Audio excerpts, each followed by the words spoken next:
తెలంగాణ ప్రజాపాలన దినోత్సవం సందర్భంగా ఈ రోజు జిల్లా పోలీస్ కార్యాలయంలో ఉదయం 8:30 జిల్లా ఎస్పీ శ్రీ చెన్నూరి రూపేష్ ఐపీఎస్ జాతీయ జెండాను ఆవిష్కరించి సిబ్బందితో కలిసి జాతీయ గీతాలాపన చేసి గౌరవ వందనాన్ని స్వీకరించారు. ఈ సందర్భంగా జిల్లా ఎస్పీ మాట్లాడుతూ పోలీసు అధికారులకు సిబ్బందికి జిల్లా ప్రజలందరికీ తెలంగాణ ప్రజాపాలన దినోత్సవ శుభాకాంక్షలు తెలియజేశారు. 1947 ఆగస్టు 15న భారతదేశానికి స్వాతంత్ర్యం వచ్చినప్పటికీ హైదరాబాద్ సంస్థానం నిజాం నిరంకుశ పాలనలోనే ఉండేదని ఆనాటి కేంద్ర హోంమంత్రి సర్దార్ వల్లభాయ్ పటేల్ నేతృత్వంలో నిర్వహించిన ఆపరేషన్ షోలో విజయవంతమై 1948 సెప్టెంబర్ 17 సాయంత్రం 5 గంటలకు మీర్ ఉస్మాన్ అలీఖాన్ రేడియో ద్వారా ఉపన్యాసమిస్తూ హైదరాబాద్ సంస్థానం భారత్ యూనియన్లో అంతర్భాగం అంటూ ప్రకటించారని అన్నారు. అప్పటి వరకు నిజాం నిరంకుశ పాలనలో ఉన్న హైదరాబాద్ సంస్థానం భారతదేశంలో విలీనం కావడం జరిగిందని, కావున ఈరోజు మనం తెలంగాణ ప్రజాపాలన దినోత్సవంగా జరుపుకుంటున్నామంటూ తెలిపారు.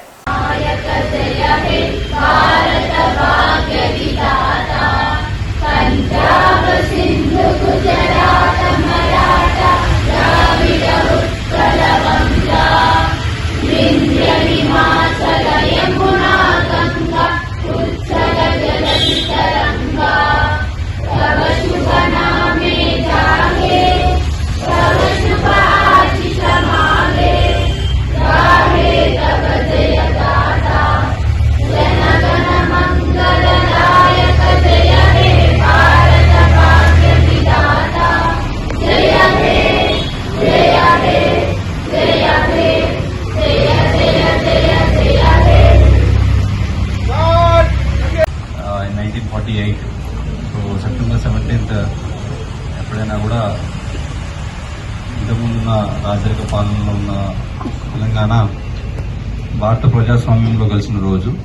సో మనందరికీ తెలుసు, ఇండిపెండెన్స్ వచ్చినప్పుడు తెలంగాణ భారతదేశంలో లేదు, సపరేట్ రాజ్యంగా ఉండేది. సో దాని నుండి ఒక డెమోక్రటిక్ కంట్రీగా మారడానికి ఒక ముఖ్యమైన రోజు. సో దీన్ని వివిధ రకాలుగా మనము సంబరాలు చేసుకుంటాం. సో ఈసారి దీన్ని తెలంగాణ ప్రజాపాలన దినోత్సవంగా జరుపుకోవడం జరుగుతుంది.